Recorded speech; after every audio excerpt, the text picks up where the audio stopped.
My name is Dr. Stephanie Wu. I am the host of this evening and the founder of Wu University. Okay, so it is my pleasure to introduce tonight's speaker, Dr. Matt SWANIC. Dr. SWANIC is a native to the Las Vegas Valley, and he was proud to return to establish his practice in the town where he was born and raised. He graduated with honors from UNLV and obtained his medical degree from the University of Nevada School of Medicine. Dr. SWANIC excelled academically and received numerous awards in medical school. He graduated at the top of his class, and he was elected to the Alpha Omega Alpha Honor Society, an honor bestowed upon the top medical students. Knowing that he wanted to return to the West Coast, he then completed a fellowship in cornea, refractive surgery, and uveitis at the world-renowned Jules Stein Eye Institute. Dr. SWANIC is board certified in ophthalmology, and he is an active member of the American Academy of Ophthalmology and the American Society of Cataract and Refractive Surgeons. Dr. SWANIC is very down to earth, and he always tries to place his patients at ease. His number one goal is giving his patients the best vision possible. Thank you so much, and let's welcome Dr. SWANIC. This is my little thing that I put up there. I think the only thing that's more interesting is I've actually had refractive surgery myself. So I kind of have some idea what it's like. I had it done while I was still resident at Tufts. I had PRK performed because you'll see that we have like tons and tons of testing here. I probably didn't need it done, but 10 years ago, our ability to kind of screen candidates was probably not what it is today. And so you'd get a lot of like inferior steepening on older placido disc topography, and they'd be like, all right, you're going for PRK. And especially when you're a surgeon at the time, nobody wants to take the chance that they're wrong. And so that's why I had that done. But you'll see actually a lot of my imaging on here because we're going to show lots of imaging, and I just use myself so that we don't have like HIPAA problems. And there's really no issue with my cornea. So anyways, let's move on. So I don't really have any financial disclosures. You know, Zeiss is sponsoring this, but I'm not a paid consultant. They aren't paying me to give the talk. They are paying for your dinner though. So pay attention. So anyways, we're going to be talking about kind of refractive surgery update for 2021. And obviously we have to make that as like the title so that it sounds interesting. But most of the stuff that we're going to be talking about has been out for a few years now. But it's definitely, you know, refractive surgery is not the same as it was, say, 20 years ago. My patients will come in all the time and they'll be like, oh, you know, is this going to regress and all these things? And regression does occur, but that's mostly on hyperopic treatments. That's really rare on myopic treatments. Mine was done 10 years ago. I see pretty much the same now as I do then. And so the reason people are thinking that is the type of lasers we were using 10 years in, say, the 90s. So they'll be like, my parents had LASIK because now, you know, it's over 25 years since the FDA approved the excimer laser in 1995. So, you know, the lasers have changed since then. So the original lasers were doing smaller optical zones. They weren't doing blend zones. The doctors that were doing them, we didn't realize that the body would respond and basically try to undo what we were doing. And so all the newer lasers with newer algorithms are basically putting more pulses down, removing more tissue, blending things out further, and we're actually really stable now. So there definitely have been changes, and things keep improving. So my LASIK was done on the VISX platform using the custom view technology, the wave scan at the time. And my vision is great. I'm 20/20 in one eye and like 20/17 or so in the other eye. But most of my patients nowadays with the IDESIGN platform, where we're getting better quality scans, you know, we're seeing 20/17 quite routinely. I mean, people can really see very well. So a lot of times I'll tell my patients, I'm like, yeah, you see better than me. Like I can't deliver the same results, or I can't, you know, I'm not going to deliver the same results that I had in myself. So as she mentioned, you know, I did a cornea refractive fellowship at UCLA. So I've now been doing this over 10 years. And things have definitely changed, and it'll be kind of cool. We'll go over kind of a lot of different things because almost every piece of technology that's been out there I've used, because when I started, I was at one practice, and then I moved to, you know, my own practice, but I was doing cases in what we call open access. So I've had a chance to use a lot of like other platforms in like open access. So I'm kind of familiar with most of the products that are available in the United States. And really in the United States, we don't have tons and tons of options. So there are more worldwide. So let's get kind of moving along. And so first thing we're going to talk about, you know, this is sponsored by Zeiss. So we're going to talk first about SMILE, small incision lenticle extraction. Definitely a lot of buzz. And I think you're going to hear more and more about it because we're doing more and more procedures worldwide, especially. So realized that SMILE was originally approved in the United States in 2016, but it was not very popular. And the reason it wasn't popular is there was no approval for astigmatism correction. So that really limits who you're going to be able to offer this to. So most people that bought the Zeiss VISUMAX laser to do SMILE in 2016 didn't really do hardly any cases. And on top of it, they had very limited energy settings, and the recovery for the procedure was more like a month. And we could talk more about that, but that changed dramatically because at the end of 2018, Zeiss got FDA approval to not only do astigmatism treatments, but also to lower the energy dramatically. And that changed the recovery time from a month to like a day. So that was like a huge, huge deal. So, and since then, I think you're seeing a lot more purchases of the lasers in the United States, but it's been being used worldwide since 2010. A lot of the cases that you're going to see, it's done, very commonly in like China and India. And so a lot of the cases are done there. So, but we're certainly doing it here. And you can correct up to 10 diopters of spherical equivalent, and so far up to 3 diopters of astigmatism. They're going to be coming out with probably a new model, and we're working on kind of expanding the current capabilities of our current lasers as well, so that we can do even more astigmatism correction up to 5 diopters in the United States. And that's what's available throughout the world. You can go to higher correction of astigmatism, and they're working on even going to higher levels of sphere, but that's probably not that necessary. So what are the big buzzwords for it are really that there's no flap. And does it have a longer recovery? Probably a slightly longer recovery than conventional LASIK, but as we mentioned before, much better than original FDA approved settings. One thing that's very nice about SMILE and all VISUMAX procedures is that it's a very low suction laser. And what that means is that the patient can actually see throughout the procedure, and they don't get like subconjunctival hemorrhages and things, which we'll talk a bit more about. Because it suctions, it's a curved applanating thing, and we have a slide from Zeiss later that'll show you that, but the curved applanation just suctions on the person's cornea. It's not suctioning to the limbus, and pretty much every other product on the market suctions to the limbus. So when we put this really high suction on the limbus, it's A, really high, so people black out, and B, it leads to subconjunctival hemorrhages in a lot of people because you'll break a blood vessel when you're at that level of suction. So that's kind of an advantage of SMILE, but it's also an advantage in any LASIK procedure done with the VISUMAX, because the VISUMAX also creates LASIK flaps. Another thing that's kind of cool is that you can center it directly on the visual axis because the person can see the dot. So when I'm doing a SMILE procedure or I'm doing a LASIK procedure, the person's lying on a bed, and as the bed is coming up, they're looking at this ring of white lights, and in the center there's a green flashing light. You'll see that in one of our images later on. They're looking at that green flashing light, and then I tell them to look directly at it, and then I apply suction so that the SMILE procedure is on their visual axis. And you'll see that we actually hang things up so that we know where their visual axis is as well. And we use another device to do that. Probably in the next few years, Zeiss will have that technology built directly into the laser. So say the person's not looking directly at the light, it will just move the creation of the lenticule based on a preoperative image so that they know where the procedure should be centered. So,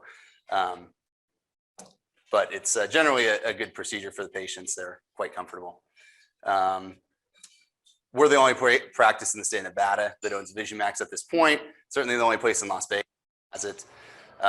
We mainly use it because we wanted to be able to get a device where we could create high reproducible flaps centered on the visual axis. It's also a low energy laser, which kind of provides you additional advantages in that you probably get less inflammation introduced by this laser. And it also, what it's doing is it's low energy and the spots are closer together than on some of the prior lasers. So if you look at the original femtosecond laser that was FDA approved, it was the Intralase that was originally made by AMO, and that's in microjoules. So it's over 10 times the energy level that we're putting with each pulse, but the pulses are further apart with that laser. That creates some issues when we're doing LASIK in that you can get a lot of what they call OBL. That's what's talking about here on my slide, talking about opaque bubble layer. And that happens just because you're having all this energy created and you're creating all this gas and there's nowhere for it to go. So it just kind of gets stuck within the lamella of the cornea. That then becomes a problem later on when you go to turn on your laser tracker, because sometimes it can't see through the OBL. And so that's nice that on the VISUMAX, we really, if you use the Zeiss settings, it basically, the energy is low and it's venting out the edges of the interface. And so we end up with basically zero OBL. So when I do LASIK, it's just, you don't have any issues with like tracking whatsoever, because there's not like this hazy stuff in the bed. And then also it talks a little bit about here kind of, you don't need huge flaps. So when I was originally trained to do LASIK with a microkeratome, which I don't use anymore, we would make massive flaps. These things were like huge, and you'll still see those when you see people come in, and that would create issues. If people used to watch people do LASIK, and like people would like hate watching people do LASIK. You see the microkeratome come and pass by, and it would cut the blood vessels that a lot of people that have contact lenses would have at the top of their cornea. And now you've got bleeding into the LASIK flap, and that was just completely unnecessary because we didn't need to make flaps that were that big. Why are you making? Realize, like I mentioned in the beginning, in 1995, these lasers were approved. The optical zones were 6 millimeters, no blend zone.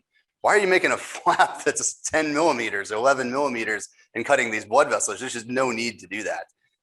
And so with the VISUMAX, I tell it exactly how big I want it. So mine's set to 8.1 millimeters, creates about an 8.3 millimeter flap. And I just have just enough for my treatment. If you see any of my patients post-operatively, you'll notice that the flaps are almost never centered on the person's cornea. It's not because I'm like drinking while I'm doing the procedures. This is happening because almost nobody's visual axis is the center of their cornea. Almost everybody has angle kappa, and you'll see that on some of our imaging as well. Almost everybody's center of their visual axis is not even the center of their pupil. It's usually nasal to the center of their pupil, and then your pupil is usually nasal to the center of your cornea. So this kind of adds up. And next thing you know, you have like a pretty big decentration. And so you'll see most of these 8 millimeter flaps, they're all decentered nasally. But that works out perfectly because your next laser, you program that to fire on the visual axis, because you'll see I use what's called the IDESIGN platform, and it knows where the person's visual axis is, and it lines it up to that. And so I don't need to be creating a 9-10 millimeter flap and just, cutting more cornea than I really need to, because I'm not going to actually fire any pulses out there. So essentially with the blend zone, you're at 8 millimeters. I make an 8.3 millimeter flap. I have all the space I need to do the procedure. Same is true when you're doing hyperopic treatments. Hyperopic treatments are actually much more difficult than people would realize, because if you create this big flap, you actually need that flap really far over. We'll be like right up to the edge of the person's limbus when we do hyperopic LASIK with the VISUMAX, because those are usually 9 millimeter ablation zones on almost every platform. So we go out a little bit bigger. And since everything's decentered, a lot of times that edge nasally is right up to the limbus, but you look temporally, there's tons of extra cornea there, because I don't need to be creating a flap that far temporally when I'm not going to fire any pulses there. So other things that we'll talk a bit about are allowing kind of visualization. So I've used, of the platforms that are available in the United States, basically to create a flap, you have the VISUMAX platform, you have the IntraLase, and you have the ALCON FS200. On top of that, you have a platform called the Zemer. I've used the Zemer before open access. And the downside of the Zemer for surgeons the thing that a lot of us that use it don't like, is you can't see when it's making the flap. You apply suction, and then you talk to the technician and you look on the map and you go, okay, I think everything looks good. And then you say, okay, go. And you'll see it start to move in this like raster pattern, and it's lights out for the surgeon at that point. I can't see what it's doing. And so at the end of the procedure, it releases suction, and then flap good. Is this flap not good? So from my perspective, the Zemer, it's somewhat like a microkeratome in that regard, that you create the pass and then you look at it and see what's happened. Whereas if you look at the IntraLase, FS200, or the Zeiss, all of them, we are watching as the pulses are being made. So there's something that can happen called vertical gas breakthrough, which is similar to like getting a buttonhole of a flap. You would see that if that happened on your IntraLase. You'll just see the bubbles hit the glass, and you're like, okay, case is over.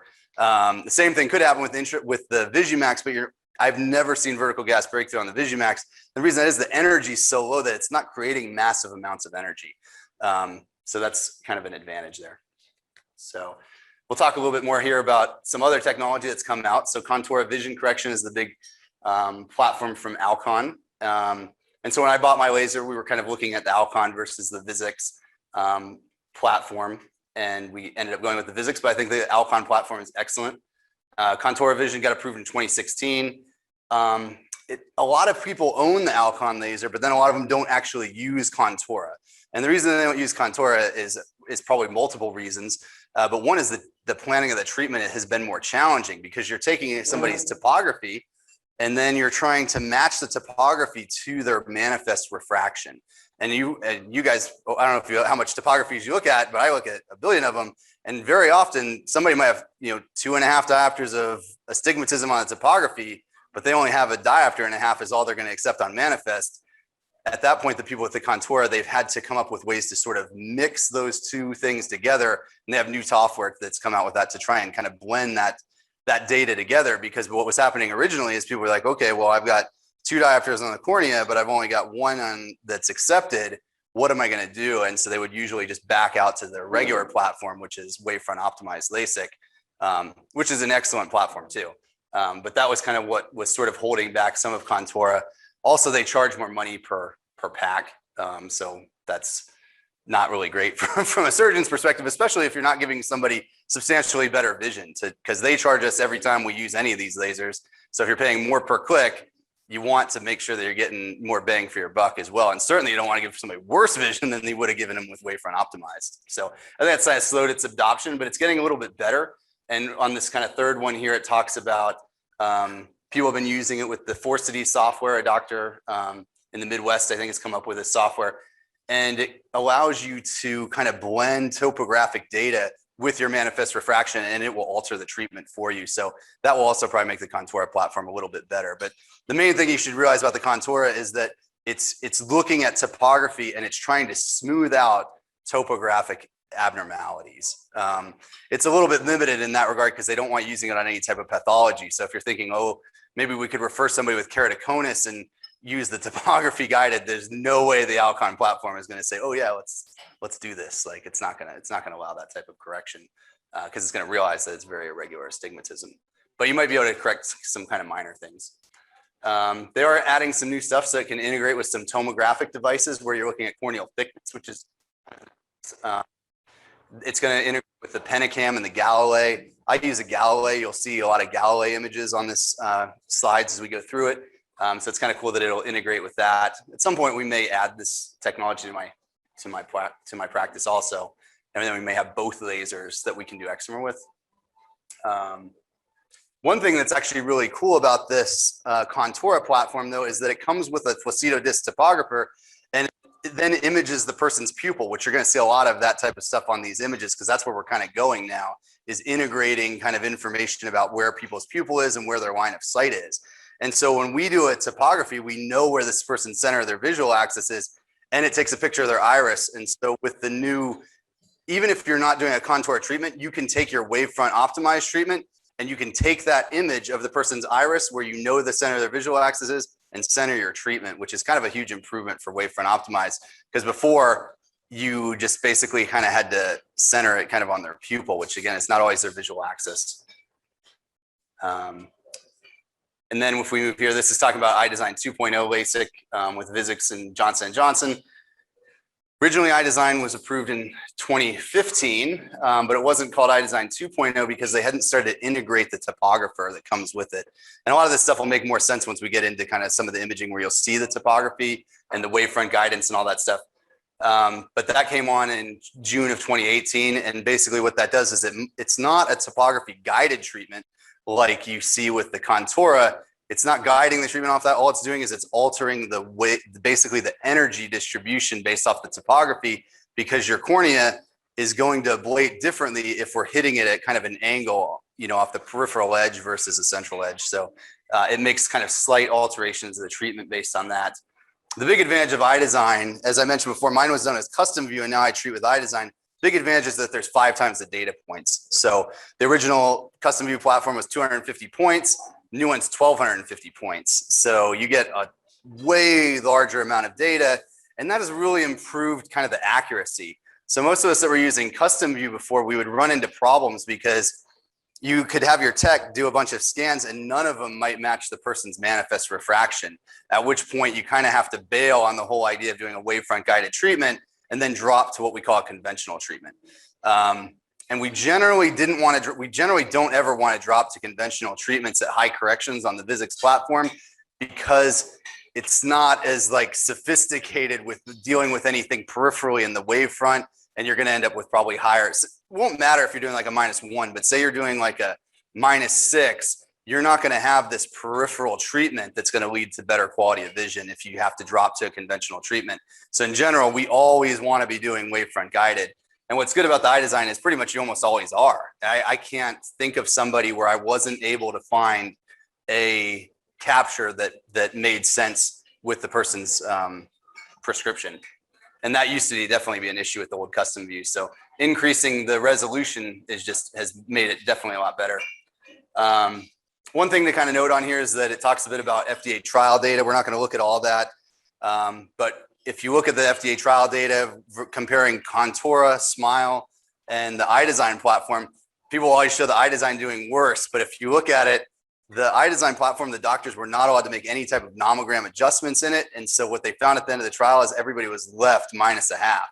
And so if you compare their data to everybody else, of course, you're going to have less people that are 2016 and less people that are 2020 when the nomogram was wrong. As soon as the device was launched, so the FDA told them, even if you look at the FDA, like summary of safety and efficacy data on it, the FDA tells them right in the thing, they're like, we recommend that you change your treatments by -0.5 because you undercorrected like almost everybody in the trial. So nobody in the US that used it has ever used the one that was in the trial because that correction was put in right from the start. So definitely, I think if they were to rerun the trial and look at the data now, which I think you can kind of interpret because they've done a PRK trial since then, they ended up with like an insane level. It was like 100% of people were 2020 or better.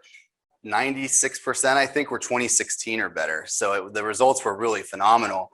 But they kind of definitely get the short stick when you look at the FDA data because it just wasn't good, and that really isn't kind of what was released. But even there, they were really considered pretty much comparable with.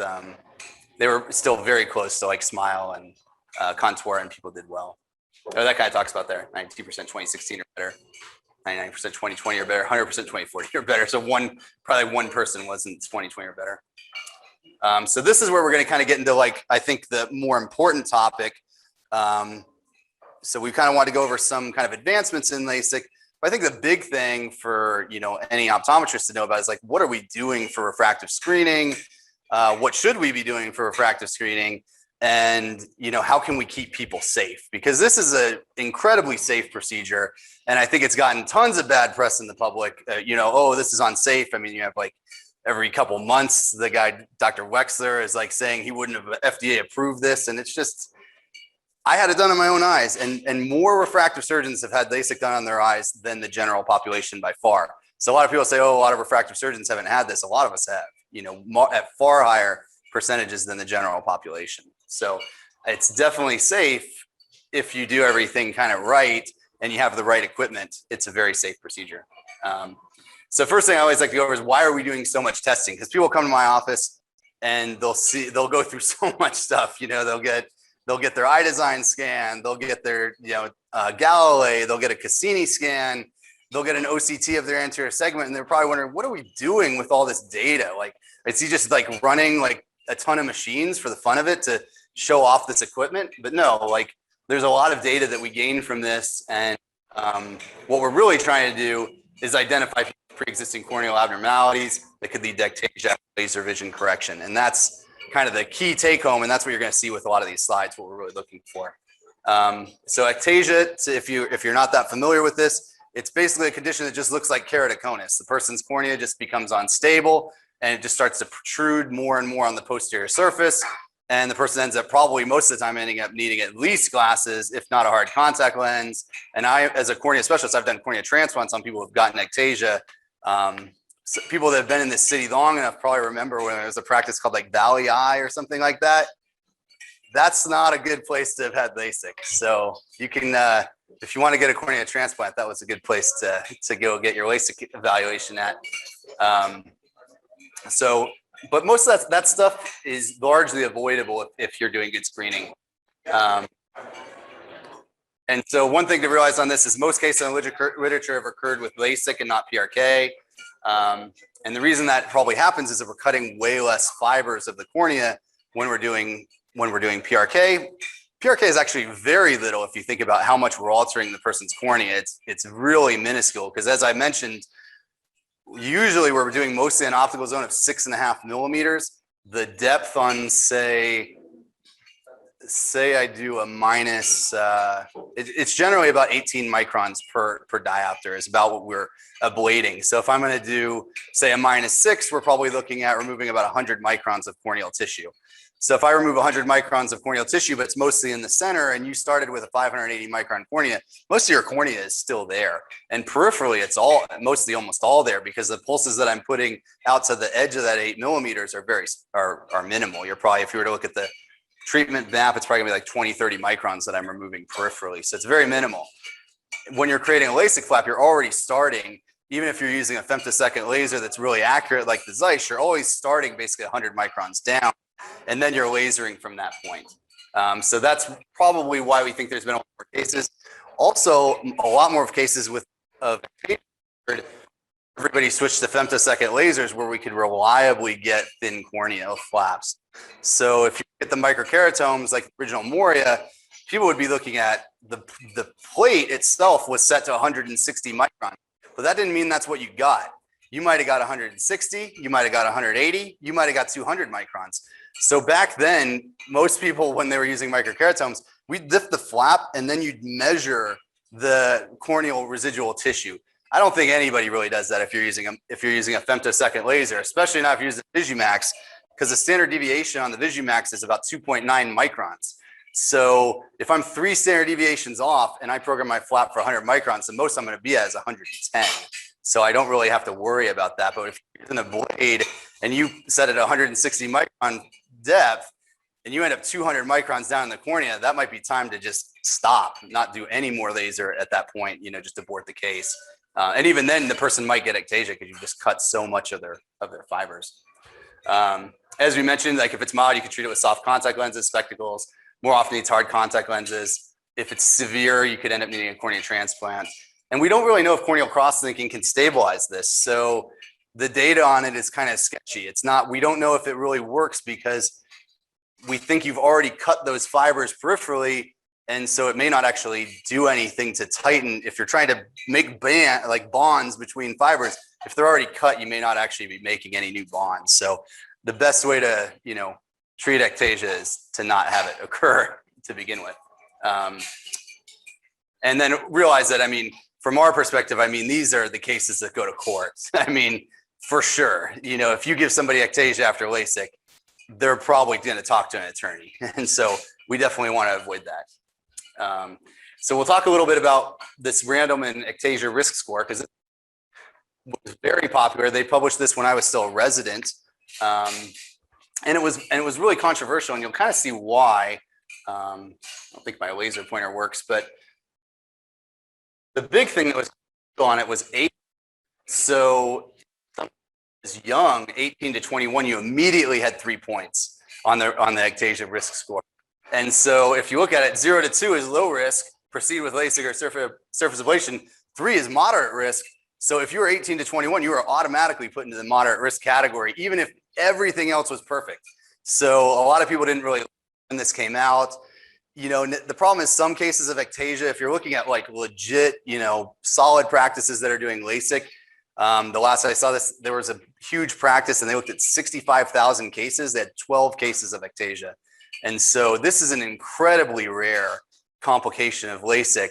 And so if you're 12 out of 65,000 and it just so happens that you're, 22 years old and you have 2 points and you come up on one of these other points on the thing, that's what they're going to look at in a legal case. They're going to be like, okay, well, you shouldn't have done this. This guy's Randleman ectasia risk score was 4 and you did LASIK on him. Even though everything else looked really good, you could end up in kind of some hot water. So people aren't like huge, people that do a lot of refractive surgery generally aren't huge fans of it. But the stuff we can actually keep away from because, we shouldn't be doing much is abnormal. And I really think a lot of people should be doing multiple types of topography and having a very good and repeatable topographer. Yes. Residual stromal bed. So residual stromal bed thickness. So that means once I create a flap and I remove all my tissue, how much is left? But you don't know that So, oh, you just subtract. Yeah, you know that. So if you're using, yes, yep. So if you're using like ours, and I know I'm going to program for 100 microns. So I have a guy tomorrow, and he has a kind of thin cornea. So he's got like a 510 micron cornea in one eye. I think he's 521 in the other, which even that's a little bit weird. But anyways, we're going to be doing a LASIK case on him. And so on him, I've set the laser. Usually I do 100 micron for my flap. And people might wonder, like, why don't I do 90 on everybody? Because I can. The VISUMAX allows it. The reason I don't is that the flap starts getting kind of floppy. I mean, this is really getting thin. You know, if you look at the old flaps, that's like 160 microns. Those are going to look like big, thick things. That's going to be easy to lay back down without putting in like folds and things in the cornea. That's what we're trying to avoid. Is we don't want to cut it so thin and then, okay, well, we didn't give you ectasia, but we gave you microstriae that we can't get rid of, because that can be tricky to treat too. But like for me, I set all mine at 100. That guy, I'm going to set him at 90 because I think he's like a -7. So we're going to leave him, even if I did 100 microns, he would still going to have a residual stromal bed of like 310. But it's so easy for me to do it as a 90. In that case, I'll go to 90 because I think the risks outweigh the benefits. But usually I'm just doing 100 because it's a very safe flap to do. So it's pretty easy actually to keep your residual stromal bed over 300. So that's kind of most places, that's where they're going. So when you see, they used to say the residual stromal bed should be more than 250, but realize that was back when people were using these 160 micron heads. Now that we can reliably cut 100 micron flaps, you don't see very many people going for 250 micron residual stromal bed. That's kind of considered pushing the envelope for sure. Because usually you can actually treat a lot of correction and still leave people with 300 microns or more. Other things that you see on here, so you get 1 point for asymmetric bow tie.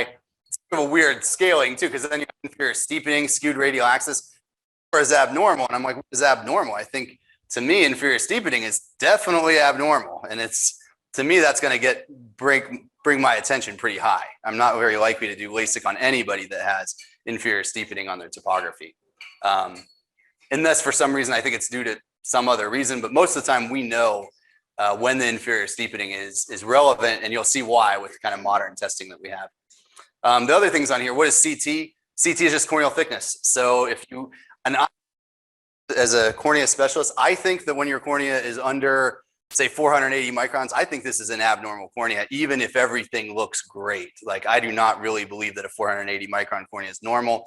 The average is 540. You're out a lot of standard deviations at 480. So it'd be very unlikely that I'm going to sign somebody up for LASIK with a 480 micron cornea.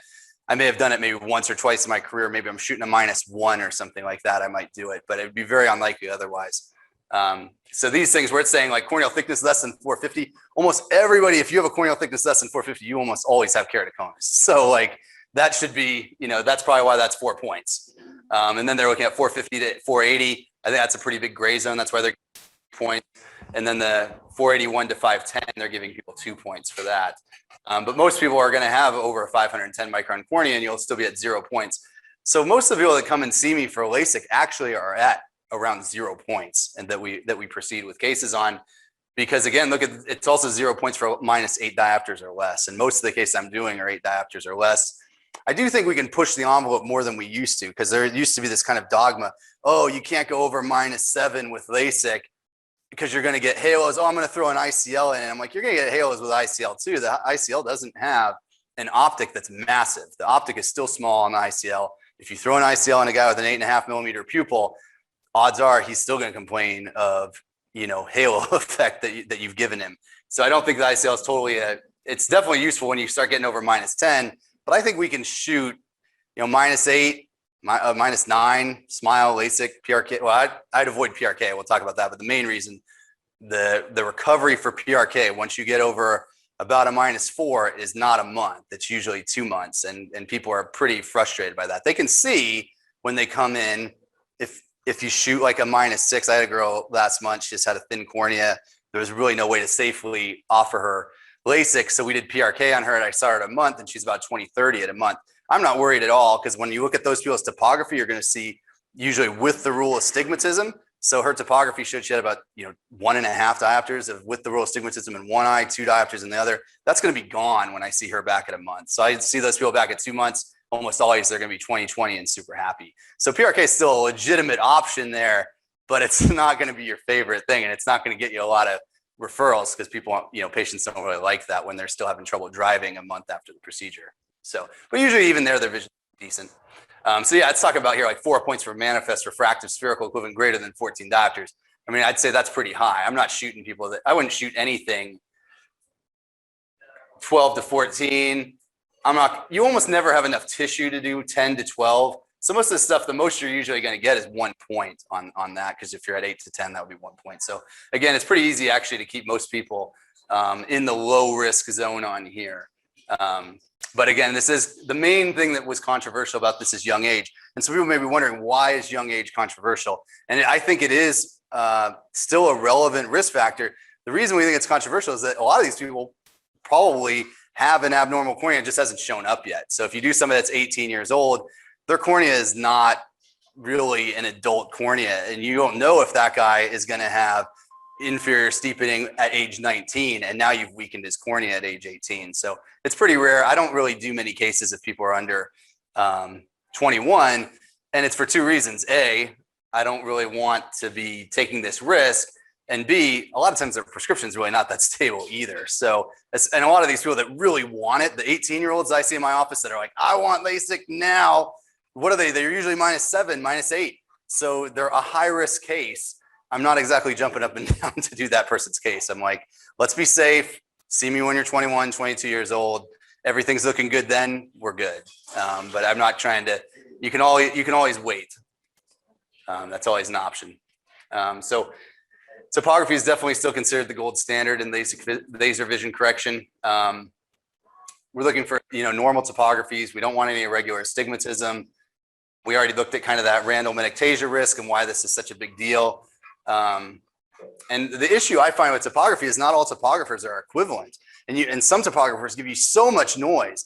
The original practice I worked with when I started in Vegas, we had this topographer that was this big. It was not like the typical topographers you see with the big rings that are all over the place. It's this big, and you just get the person's cornea really close to it.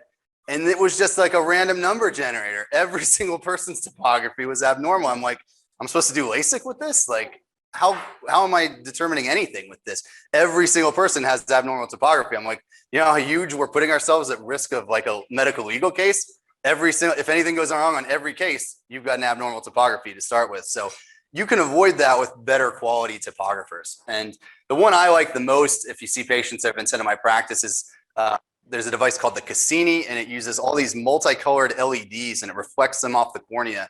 And it will get a very accurate topography that is incredibly repeatable. And it's very rarely that you're going to end up seeing like inferior steepening that's due to like an irregular, tear bed, which I think you get a lot of that with like placido disc, because the guy's eyes open up and you got these bright red rings shine off his eye, starts to tear. You get this weird reflection across the bottom, and now you've got a topography on this guy's chart that shows inferior steepening. It's not really ideal for doing laser vision correction. So we'll see on here kind of what the Cassini looks like. In my practice, we use the Cassini, and then we also use the Galilei, which uses conventional placido discs that it combines with tomography. So it also takes camera images, which we're going to see on here as well. But even still, I like the imaging a lot more from the Cassini. And it's really just, I've been using it since 2016. So I've been using it for 5 years. And it's just the very, very repeatable device. So I'll see people back 3 years later, their higher order aberrations are the same as they were before. It would be very unlikely to see that with a placido disc topographer. So here's an example of a Cassini. This is mine. And so I've had prior PRK, as we talked about. And when you're looking at topography, you want to kind of know what these different maps are. And the ones that we're really looking at, I'm not looking at this thing called anterior elevation. I mean, I think a lot of these companies, they just put stuff on there so that you can look at it and be like, oh, I've got all this data. But really, the things that I'm looking at are like anterior axial sagittal that's up top.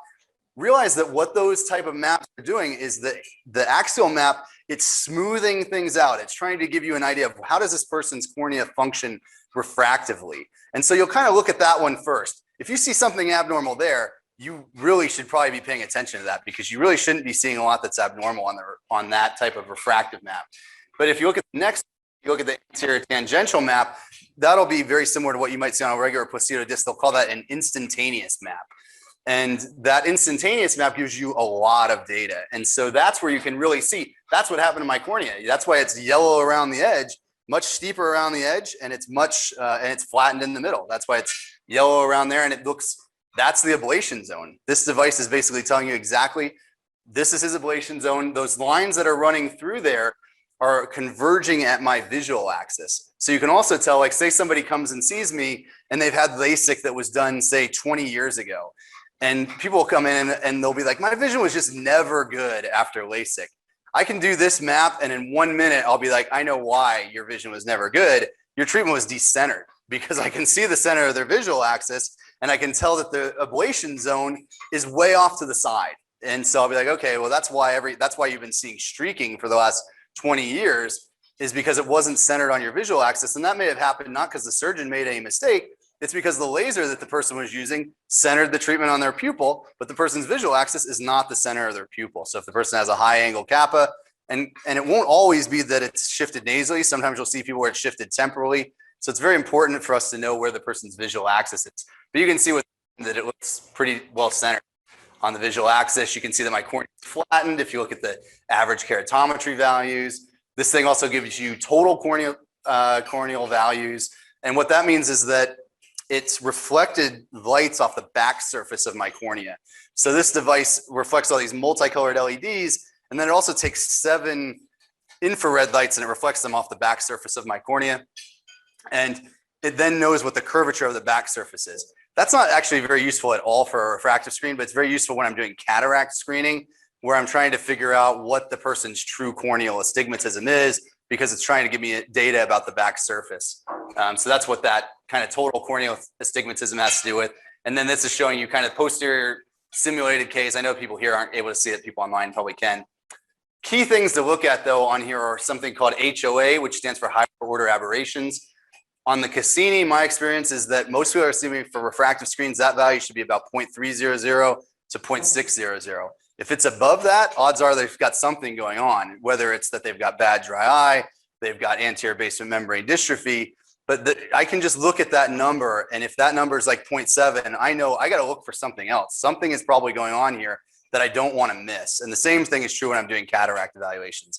I'll see that where people will get referred after cataract surgery, and they'll be like, my doctor charged me all this money for this toric lens, and I don't see well, and I don't know why, and he won't do anything about it. And they'll come and see me, and I'll be like, okay, well, your HOA value is 1.02 or something like that. And then we'll look at their eye, and what happened is that they had anterior basement membrane dystrophy, they had an irregular topography, and the doctor attempted to line up a toric lens with that, and it didn't lead to good visual outcome. That is very difficult to actually treat. So you want to know about that stuff going in, because once it's happened, I can just, the only way I can really fix it is I have to fix those higher order aberrations by removing the epithelium, removing those map lines, let it grow back in. But you can imagine why the person now has a problem. They've got a toric lens in their eye that they never needed. So now I've just unmasked the toric lens, and so now the person's probably gonna need glasses, but they're still usually happy because they're like, well, at least my vision is correctable at this point. So again, this is a very useful tool on anything that whether you're doing cataract or refractive evaluations. But I just like it for its high level of repeatability. This gives you an idea. They also came up with technology. So the reflected lights are underneath that patchwork. So what it's done is it's connected all the dots. And the reason it's doing that is, say somebody has bad dry eye, those dots won't be connected because the software is going to say, I can't see these dots well, and it won't connect the dots to those. And then immediately you can be like, okay, the most common cause of that is going to be dryness, but you'll see the same thing if the person has, like, keratoconus or something. A lot of times it will be difficult because they're just bending weird. But this is a nice screen that we print out on every person so we can kind of look at. We just import all this stuff into our EMR anyway, so I can just quickly flip through all these things during an evaluation. So I can say, okay, do you have a regular astigmatism? Do you have dry eye? Before I've even gotten into testing them. So you can kind of recognize a lot of things before I've even walked into the room. So I know what I'm going to actually look for, because we only have so much time in a day. So let's talk about corneal tomography. So this allows us to look at thickness data along with the reflection type of data. And so it's going to be kind of allowing us to see elevations on the back surface of the cornea that we would completely miss off reflection type of data. It will also show reflection. It will show elevations on the front surface of the cornea, but hopefully you'd be seeing that anyways. So, but this will give you kind of a lot of data. And I think that this has really kind of become, like it says on here, it's approaching standard of care. You know, most refractive practices are going to either use the Pentacam, which I think is a great device, or they're going to use the Galilei. You may still see some practices that use the orb scan. Orb scan is a little bit, it's pretty old at this point. And so its technology works very differently. It's not centered on the center of the person's pupil and spinning. It's instead a slit that scans and it goes back and across, back and forth. If you ever had it done on you, it looks psychedelic. If you have a orb scan, it's like, it's almost like it would induce like a, you know, a seizure or something. And it's shining all these slits and it goes one way and then it goes back the other way. And this whole process takes it about 4 seconds. And a lot of the data, and that becomes an issue because you can have problems with centration. So the orb scan is like not, you know, a real popular device. I mean, most people, if you're doing refractive surgery, hopefully you're doing enough that you can afford better technology than the orb scan. But it does give you some kind of tomographic data, but there's areas that it kind of misses and things. And so that's kind of an issue.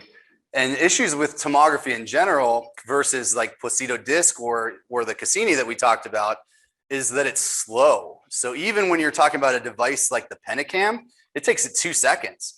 And what it does is it has a camera and it's shining a light from one direction and then it's taking pictures as the light goes around. So these two things are spinning together and it actually spins around twice and it takes it about 2 seconds to do so. The reason it spins around twice is because there may have been some movement and so it averages the images from the 2 rotations to kind of make sure that there's not been a big issue with movement. Galilei, Zemer came out with their product after that. And so the way they kind of got around it is they put 2 cameras on and they're taking 2 images at the same time, which you'll see on this. And so that it only takes mine, I think it takes it 0.6 seconds or something to do its whole scan, but that's still not that fast when you think about how quickly people's eye can move. You know, if the people move, you're going to get bad data, but the Galilei actually gives you information to tell you if the data is kind of bad. People that have used the Pentacam are probably familiar. It has this thing that people refer to the BAD scale. It stands for Bell and Ambrosio display. And it will give you like these like red lights, green, you know, yellow lights as to whether or not it thinks that this person's at increased risk of ectasia with LASIK. So it's a very popular device. I think it's a very good device. Most people use what's called the Pentacam HR. I haven't used it much because I've never worked at a practice that had it. When I was at UCLA, we had the Galilei, but we had the G2 because, you know, I'm getting old. So we're now at the G4, and that's what I have in my office is the G4, which is it's similar to the G2, but it has this new thing on here that it talks about here called CLMI-X, and it's an algorithm that'll give you a percentage risk that this person has keratoconus. But it's not all I use to screen people because just because it tells me that it's 0% risk to have keratoconus, it doesn't mean that it's telling me that you're necessarily a good refractive surgery candidate. It's just saying I don't think this person has keratoconus. And most of the time I should be able to detect if you have keratoconus anyways. It does another cool thing on it called the Best Fit Toric A-Sphere. And if you're familiar with the old orb scan or even a Pentacam, it gives you something called a Best Fit Sphere. And so what it's doing is it maps out your patient's cornea and then it you know, through software comes up with what it thinks is a sphere that will match that person's cornea. And then it shows you the elevations above and below what we refer to as the reference sphere. The issue with the Best Fit Sphere is that our corneas aren't spheres. We really are not, we don't look like a basketball. Nobody's cornea is like that. Everybody's cornea is basically toric.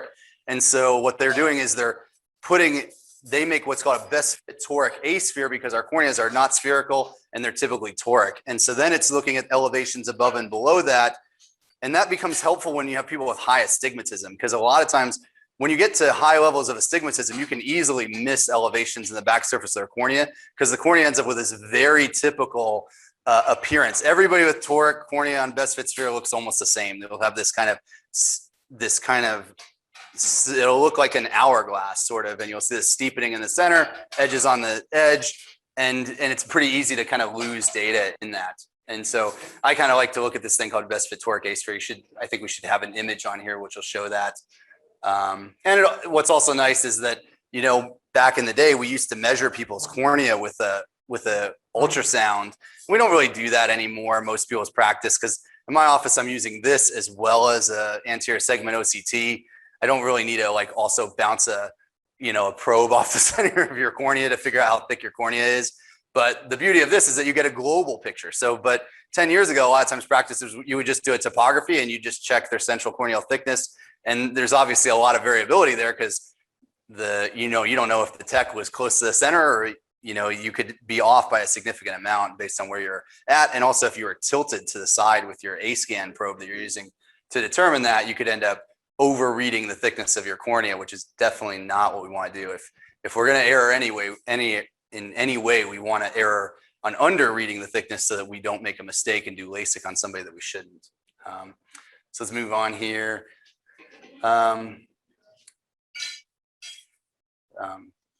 And this tomography I think is helpful where like you say you use a placido disc device and you end up with this inferior steepening and you go, I don't know if this is bad or not. So a lot of times when you have a Pentacam in your office and you have, say, an Atlas topographer, say you see inferior steepening on the Atlas, but then every single thing is beautiful on the Pentacam, you're not really going to think that that inferior steepening is real. You're going to be like, okay, that's due to some weird reflection off this person's tear film inferiorly.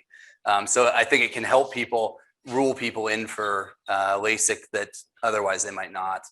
And we talked a little bit about this already, where it talks about kind of orb scan and that it's a bit slower and it's not really used as much.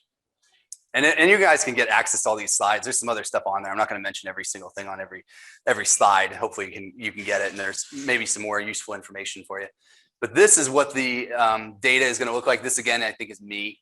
And so this is the raw data that you get with the Galilei. So this is the raw data. You can see this is my pupil with these placido disc rings. So there's a lot of rings that it does, which I think is nice. And it's going in this direction, and this direction. You may wonder, why are there two of these? Well, it's because this one is when the thing was spinning around and my eye is sideways. This one's when my eye is up, right side up. And the reason that matters is that they had to put the cameras in here. And so otherwise there's missing data from that. And so you basically end up with placido discs over everywhere, even though you're missing data from where the cameras are sticking out to capture images. And then this is showing you all of the segmented images so you can kind of see what's the quality of the data.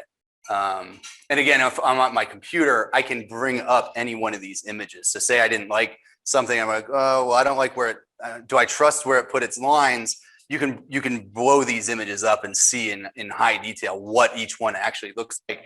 So if we're kind of pointing at these things here, the reason this has a yellow dot and that has a blue dot, this is at the same spot. The light is at the same spot, and it's showing both cameras coming from two different angles is why you have two images from the same thing. And you can actually look at these and see each one of these as it rotated around the cornea. And then it takes all this data, and that's the data that it's using to tell us about how thick a person's cornea is. And so this is what it did to reconstruct this person's cornea. So you can look at that. And the cool thing about the Galilei is it'll tell you right off it's bad. So it has on there like motion compensation. Did it have to do a lot of motion compensation? Mine, it says actual is 100%. It recommends it's over 85%. So if my tech does this scan and all these things come up bad, they are not going to import that because they're not going to be working in my office very long. So they're going to kind of keep redoing it until they get good numbers. If the numbers can't come up good, they're going to come and tell me, hey, something's not working. What's going on? Usually that person's going to have some kind of a disease process going on, or maybe their nose is really big and it's affecting kind of the way that the cameras are getting access. But generally you can these will all be checked off. So it's saying, okay, we've got 97.1% quality of placido. We've got 99.3% quality on the Scheimpflug images, which are what these are called. And then it's just saying the overall quality of that scan is 98.9%. So we know it's giving us data on quality of imaging as well. Again, this is going to be mine. And so if we look at the different quadrant maps, this is the asymmetries report. And this is what I usually like to look at on all my patients. You'll see ones later that are abnormal. So you can say even after my laser vision correction, we still have 531 microns as kind of the central corneal thickness. I was about a -3. I think my cornea originally was like 570, so they probably removed 40 microns or so of tissue. And so that's what remains. If you look at the top surface, there's no elevation whatsoever on the top surface, which you wouldn't expect to see. If we look at the back surface, this is that thing that I told you about called the best fit toric A-sphere. So on the bottom, you see that there's a bit of an elevation, but the highest number we're seeing is like a 10. We don't really consider numbers to be abnormal until we see values like 15 microns of elevation on the posterior surface. We'll see some more images of these kind of later on. The other thing I like about it is it gives you all these indices. A lot of them are based off the Placido disc technology. So it looks at both things, Placido disc as well as the tomography data. So the thing called KPI is keratoconus probability index, this other thing KProb. So these are all saying like 0%, but those are based off my topography. They're not looking at the tomography data. It's just staying off the front surface. But what I like on it is also gives us this like I minus S value. There you can set 0.18 diopters, meaning that there's not some big difference between the power of the inferior cornea and the superior cornea. You'll hear a lot about like I minus S values. Most cases that like go to litigation, the first thing they look at, the attorneys always look at I minus S, because when they have this idea that when that value is over 1.4 diopters, that there's a difference between the inferior and the superior cornea by 1.4 diopters, they're like, man, we're on board. We've got a case here. So, and a lot of times surgeons that don't use this technology won't look at that value because the orb scan doesn't automatically give it to you. And I don't think the Atlas topographer typically gives it to you either. So a lot of the things that we as refractive surgeons use don't have an I minus S value, but it can always be calculated. All you do is you calculate the numbers off the top, off the bottom. So the attorney, the first thing he does is he does the math for you. And he's like, we got over 1.4 diopters. We got a case, you know, and that's what they're always going to kind of look at. So from my perspective, I always want to see that value less than 1.4 diopters. If it's not, hopefully we can rescan you and get to where it's above that. But generally, I think otherwise we're looking at PRK just because of the legal exposure that you have if you're going to do cases above that value. And I think a lot of people don't realize that that's what attorneys go off precedent. What cases have they won before? They've won a lot of cases off IS value, so they're going to keep using it. So I think that's another thing that I kind of like about this technology. It kind of gives you that as well. This is CLMIX. This is very popular software. People really like it. It only comes on like the Galilei G4. And so what it's doing is, if you see if on all 6 of these different scans, so it's looking at anterior axial curvature, anterior instantaneous curvature. So those are similar to the maps we looked at with the Cassini earlier. And then the next one over is corneal pachymetry. So it's like a global map of that. And then over here, it's looking at the posterior axial curvature, posterior instantaneous curvature. And these have been recalculated off of the tomography data because we can't reflect anything off your posterior cornea. And then this is the thing that I was telling you about before called the best fit sphere. And so it looks at all these different things and it's looking for what's the highest elevation on the back, what's the highest steepening on the back, what's the highest steepening on the front, what's the highest on those 2 ones, and then like where's the thinnest point.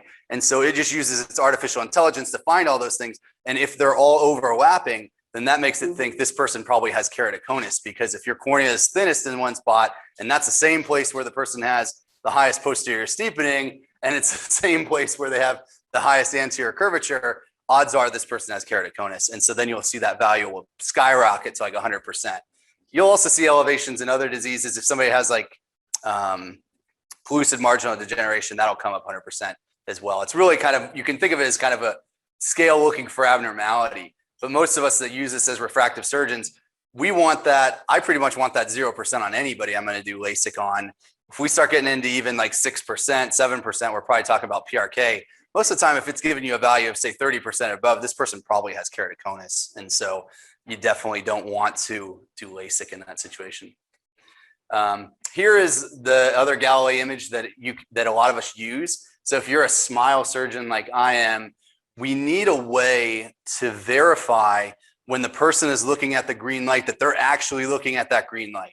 I don't really, because I can sit there and I can dock you with my laser and be like, okay, look at the green light. Some of these people are freaking out. Like they're like about to have a heart attack. So you're sitting there, look at the green light, and they may be like, yeah, I'm looking at it, doc. And I'm looking at my picture. I'm going, you are not looking at the green light, because I know their visual axis and I do not want to apply suction and then create their smile lens and go off visual axis. So most of us that do this, what we do is we take this, we print this image.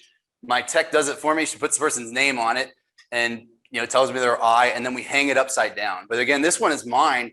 And what you'll see is that, as we mentioned before, the center of my visual axis is not the center of my pupil. It's not even the center up and down. So it's telling us that there's a little bit of decentration superiorly and a little bit of decentration nasally. And you can probably tell my pupil is pretty well centered, I would say, in the center of the whole limbus, but a lot of people's pupil will be able to be shifted too. And so again, if I made a LASIK flap on myself, it's going to be a bit decentered over here because it's going to start at the person's visual axis. And I do this even on my LASIK cases because I want those flaps centered because I don't want to be putting pulses down where there's no flap. So that's what we kind of use this. So we always have these kind of printed up and hanging, and they also look pretty cool. So you get that nice iris image.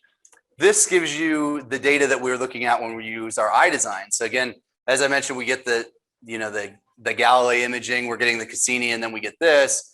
This is showing us, again, this is me. So you'll notice that these two devices are incredibly accurate. This is also recognizing that my visual axis is not the center of my pupil, because the center of the visual axis on this is that yellow diamond shape there. And so the way it picks up that is, I think, off of just fixation, as well as the fact that it does this topography. And so we always assume that the center of your visual axis is your corneal vertex. That's not 100% the case, but it's very difficult for us. We don't always know people's true visual axis. So, but that's a good way to kind of do it. And so these two devices have the capability to have the person fixating in a nice kind of calm environment. And then we know where the center of their visual axis is. On this thing, since it's a wave scan, we want their pupil to be big. I want to get a lot of data about the way light travels through their eye. So that's why I don't use this to center my smile treatments, because when I do smile, it's bright. The person's pupil looks almost exactly like that when I'm doing smile. It doesn't look like that because it's super bright. I mean, the lights on the laser are super bright.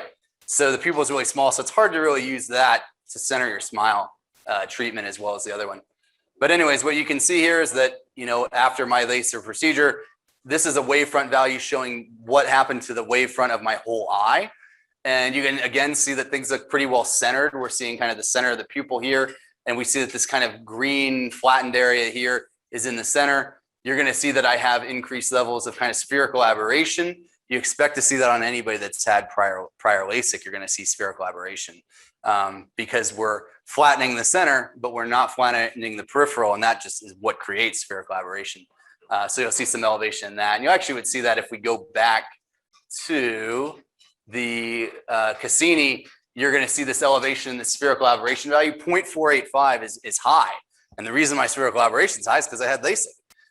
The average in the population is 0.2, I think 7. So if you look at when we do cataract surgery, most of our lenses have negative spherical aberration in them to counteract the typical positive 0.27 in the population. What's your question? Dr. SWANIC, can you repeat the question? Oh yeah. So he was asking if somebody's had corneal cross-linking, can that person have LASIK or PRK, and what are their options? And so that's a good question. It's definitely like it's would depend on where you are. So if you're in Greece and you're talking to Dr. Kanellopoulos, who's very famous for this, he's going to tell you they have an option of PRK, and he's going to do it with the topography guided treatment. I don't think anybody would do LASIK in that situation, but people are definitely treating that now. Topo guided. Honestly, it would be hugely off-label to do it with the IDESIGN platform, but I think it would actually work really well. We've treated people that have had, say, like I had a girl that had a fungal ulcer, and we treated her fungal ulcer, but then she ended up with like this huge amount of, wavefront error. And so her options at that point are cornea transplants. She corrects to 20/35, but it's garbage vision. It's not good. So I guess maybe you could send her for like a hard contact lens. That would be an option. But she didn't really want that. So we corrected her with a wavefront guided ablation. She ended up with like I think she went from a higher order aberration value on her wave scan of like 0.8 down to like a 0.3, which is still not normal, but it's an enormous improvement. But to kind of give you an idea, yeah, that's probably completely legit to treat people with PRK post cross-linking.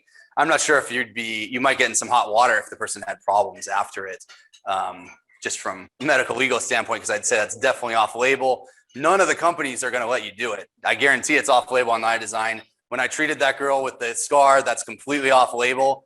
The IDESIGN, that anything that's not a virgin cornea is considered off label with any of these devices. One thing that's kind of cool about the IDESIGN though is that they haven't really like locked that, so you can treat a lot of crazy stuff with it. It doesn't always work out perfectly. You got to know what you're doing, but you can actually treat things like decentered ablations and improve people's quality of vision. I just did a friend of mine from medical school. She's an internist.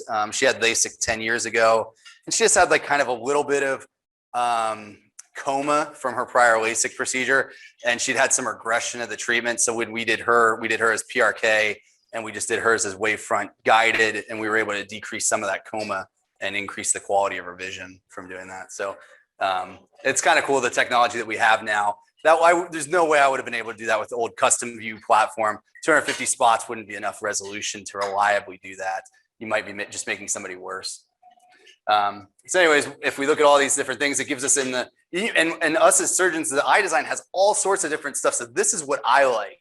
Other surgeons might have different stuff on here. The stuff that comes out of the box, I don't even know why they put it on there. It has like total eye wavefront, which is just completely crazy, because if you look at a -8 wavefront, it just looks crazy and you can't see the higher order aberrations because they're missing. This, what I've set this to, is just the wavefront of the higher order aberrations, so you can kind of see that. And wavefront, another thing we didn't mention, whenever you're looking at people's higher order aberration, you always have to be looking at the optical zone. So it changes based on the optical zone. So with the IDESIGN, if you have to tell it, where do you want to start? So most of it with the IDESIGN, we use 4 millimeters as our optical zone, because that's the minimum that you can treat. If the person's pupil is smaller than 4 millimeters, the IDESIGN will not let you treat that. So most of us set it to 4 millimeters, and then it'll tell us the data. But for me, since my pupil's 7 millimeters, I could set this to like 7 millimeters, and it would give me the higher order aberration value of this whole wavefront that you're seeing in here. And that number would not be 0.10 anymore. It would go off the rails, because most of the spherical aberration is out here. It's not here. So that's why this value is only 0.10. But if we were to set that a bigger, you'd see a huge value for that higher order aberration because of that. So always remember that whenever we're looking at that, if you're looking at the Cassini or if you're looking at an atlas, conventional topographers like this, when they're giving you these data, like this higher order aberration value, it's always going to vary device to device, but you should be looking at the same optical zone. On this, it's 6 millimeters. The atlas uses 6 millimeters. Almost everybody uses 6 millimeters for higher order aberrations on topography, just so that you realize that. But this could be varied too. Like I could go into my Cassini and go, okay, I want to know what it is on like an 8 millimeter. Most of us aren't going to do that because we're going to get a lot of noise. So we're trying to look kind of 6 millimeter, which is kind of going to cover most people's pupils. So we'll move forward here, and then we'll talk a bit about anterior segment OCT. The reason a lot of us are using that is because we want to look at people's epithelial thickness. And you're going to get to see this later on in a case, but when somebody has keratoconus, their epithelium will thin over the front of the cone.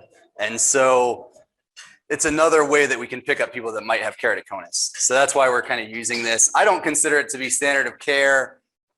I think it's kind of nice to have, but I'd say on most people, when I see epithelial thickness maps that are abnormal, I usually already knew that this person had keratoconus, so it rarely adds anything to my knowledge. And yeah, and I'd say a lot of places aren't really using it. We've been using it for a few years. This again is mine. And so what you can see is what you'd kind of expect, that you can see that there's been some thinning out of my cornea on the pachymetry map at the tops. So these are total corneal thickness at the top. And the other thing to realize, if you're using this type of technology, almost all the data on OCT, especially the Zeiss, is that it underreads by about 6 microns compared to like the Galilei. So I don't usually use this data because it's always underreading corneal thickness. If I use an ultrasound, which is kind of considered standard of care, you're going to see the numbers are going to be more similar to the Galilei than they are to this. I suspect it has to do with the fact that the OCT can see where the epithelium actually starts, and the Galilei doesn't have that much resolution. So I think it's seeing where the tear film starts. And so it's always a little bit thicker. And that's the same thing with an ultrasound. The ultrasound's going to measure from where the tear film starts. And I bet that's why we're seeing that 6 micron difference between these two devices, because it's amazing how similar these devices are. And almost every patient I scan, their OCT will be, say, so mine said 515 on the right, 521 on the left. If we go back here where it was my eye, this was the left eye was 531 for the center. And so the central on this was 521. So we see a difference of about 10 microns there, but most of the time you'll see a difference of about 6 microns or so between the two. Epithelial thickness, after somebody's had LASIK, the epithelium responds by thickening. So it's trying to basically undo what we just did. And so that's why you'll see that my epithelium is thicker on this area here than it is everywhere else, because it's kind of thickened from the fact that I've had PRK. We see the same thing here, that we're seeing kind of this epithelial thickening.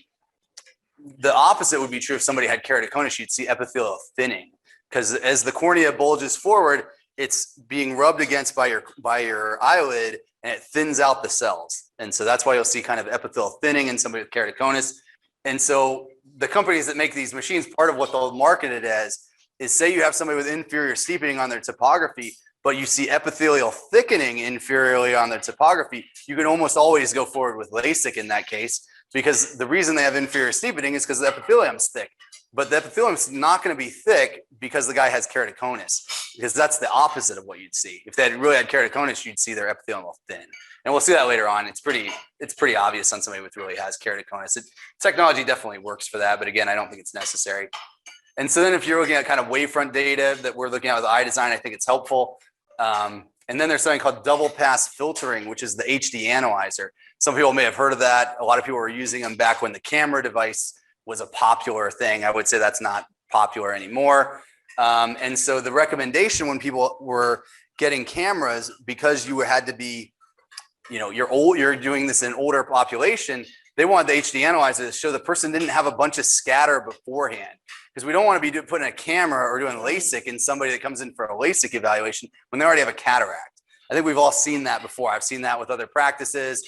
Somebody comes and sees me and they're like, oh, I had LASIK at X, Y, and Z, and now I don't see. And, and now somebody else tells me I need cataract surgery. And then I'll be like, you need cataract surgery. And that probably could have been picked up. So the way that we try to avoid doing that in our office is, if you're 50 years old or above, we do the HD analyzer on you. Other people, we're not doing it. I'm not trying to screen a 20-year-old to find out if they have a cataract. If they do, maybe they got some kind of congenital thing. It's probably not anything I'm going to treat anyways. But with the HD analyzer, it'll give you this thing called the objective scattering index, the OSI. And then it'll also give you this information on modulation transfer function, which is basically showing how well does light go through this person's eye. So if somebody comes in and they're 55 years old and they're like, hey, doc, I'm -7 and I really want monovision LASIK. You did my buddy and he's seeing great. Then we're going to run this. And if that comes back that their OSI value is 1 and their modulation transfer value is 35, those are very good numbers. Then I could be like, you don't have a cataract. So yeah, let's do this. But if those values come back and they're 2.8, we're bordering on abnormal light scatter. Odds are this person already has the beginning of the cataract. It really doesn't make sense to be like, okay, let's do LASIK today, and then in 2 years we'll take out the cataract. Nobody really wants that. So we'll see that from time. We see that actually quite frequently, and we'll see people that are older where they come to us. They don't know why they can't see. They're just like, I can't see, and I want something done about it. I want LASIK, because that's all they know. And then they'll come and see me. I'll be like, well, we're not doing LASIK, but I'm going to get you out of glasses because you have cataracts. And so then we end up turning that person into a cataract patient. So again, I think you don't really necessarily need this tool, but I think if you want to be doing LASIK in people that are over the age of 50, I think it's very helpful to use the HD analyzer to kind of look at the scatter of light so you can avoid doing early cataract, LASIK on people with early cataracts in their eye.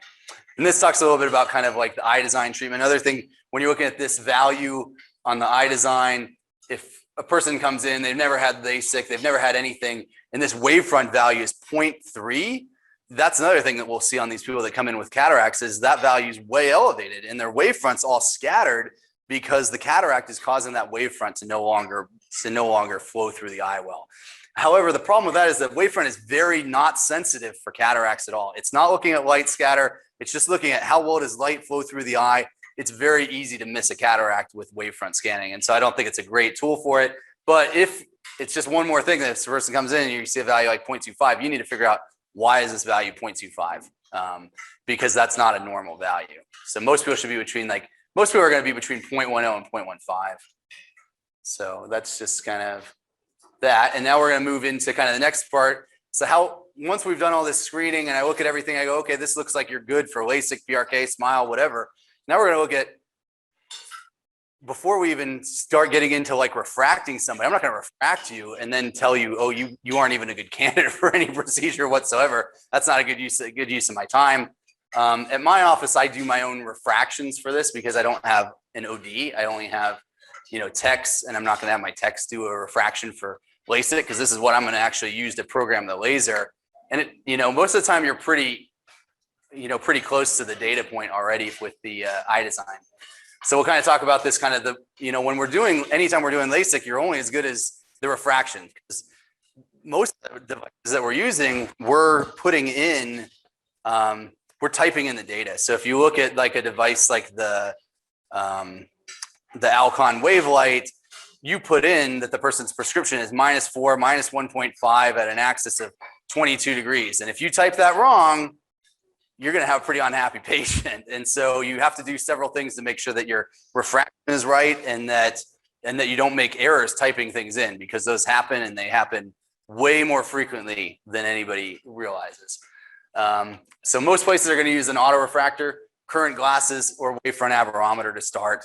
So we're always reading people's glasses. I don't use my conventional autorefractor because it's nowhere near as accurate. The IDESIGN is so accurate that even if I were no longer to continue to do, say, LASIK, and in the future I'm doing all SMILE, I would probably still use the IDESIGN as to get my starting point, because it's just so accurate for determining magnitude and axis of astigmatism. It's just an incredibly accurate device.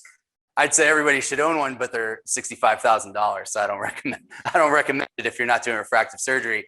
But it's pretty amazing, the data that it gives you. So we look at their glasses and we're trying to make sure everything's correct. Most of the time it's going to be pretty close to that as well. As we talked about, you got those 1,257 data points, so it leads to a really nice starting point. And we're going to usually kind of, if we're talking about somebody that's, myopic, which is going to be most people that we're seeing, we're trying to really not over minus people. So say your prescription is minus, we look at your glasses and you're a -5. We'll just leave it at that for spherical equivalent. And your IDESIGN says that you're a -5. I'm usually going to start probably at like a -4.25, 4.5, and try and work up to that, just to make sure that we don't kind of get people where they start taking more and more minus, and then you got somebody that's hyperopic early. That's generally what we're trying to avoid.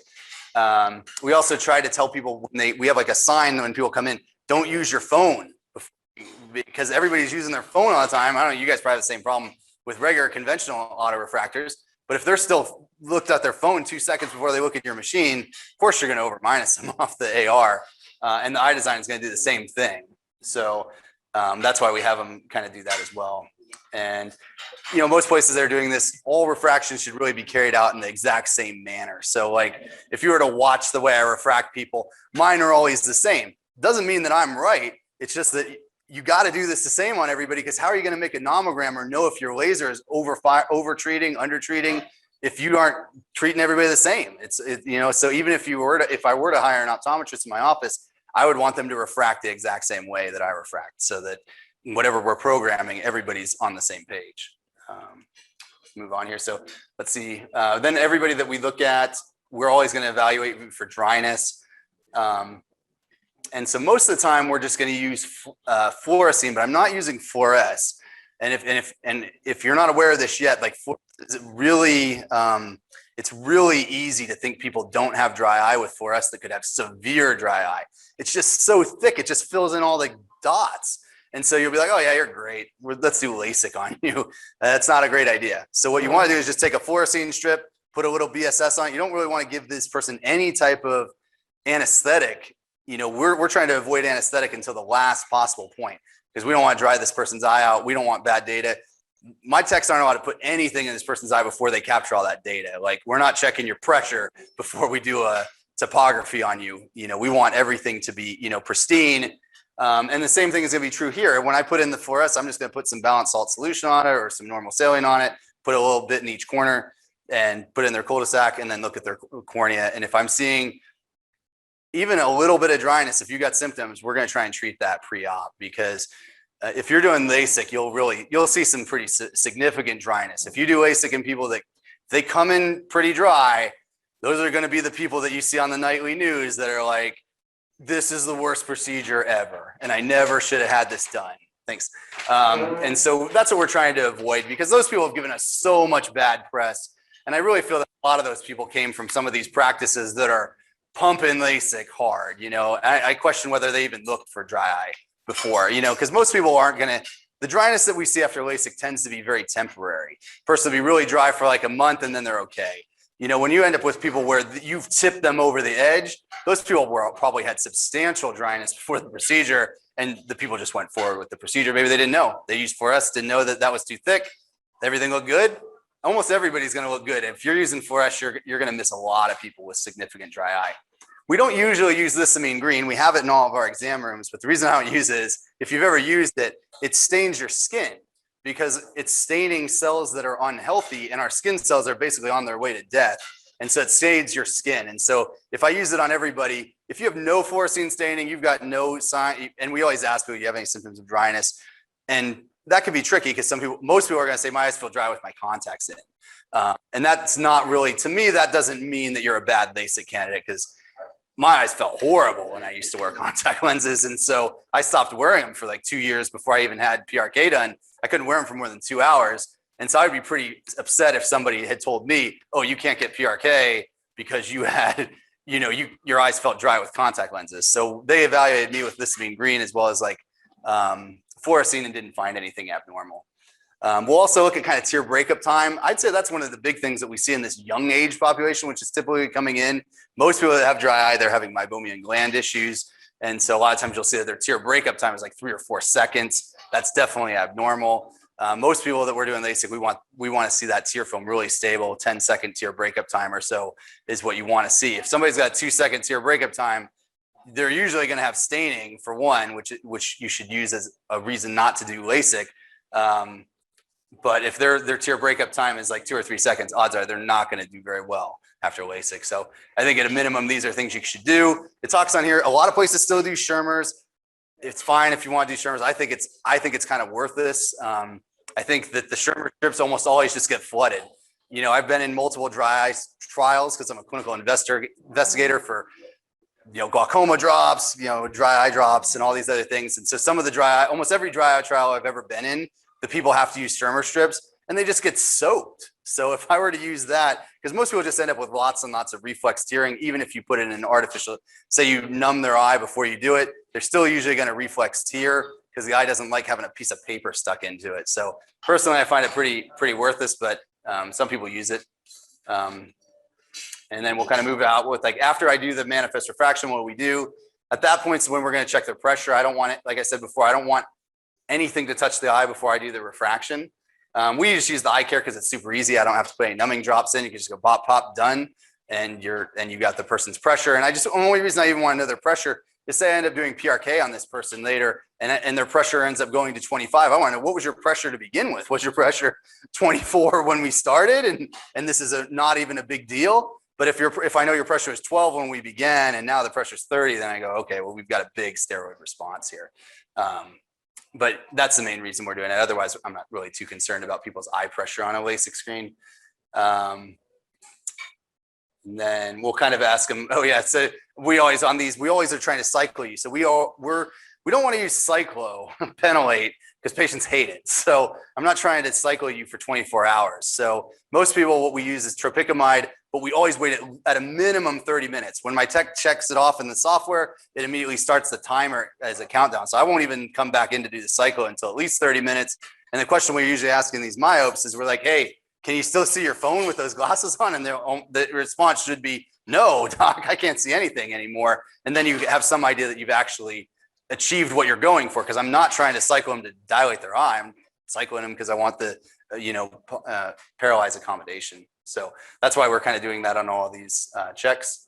And basically it also can be helpful because I know another doctor's group that I know in Texas said, we stopped cycling people. And I'm like, I don't think that's a good idea.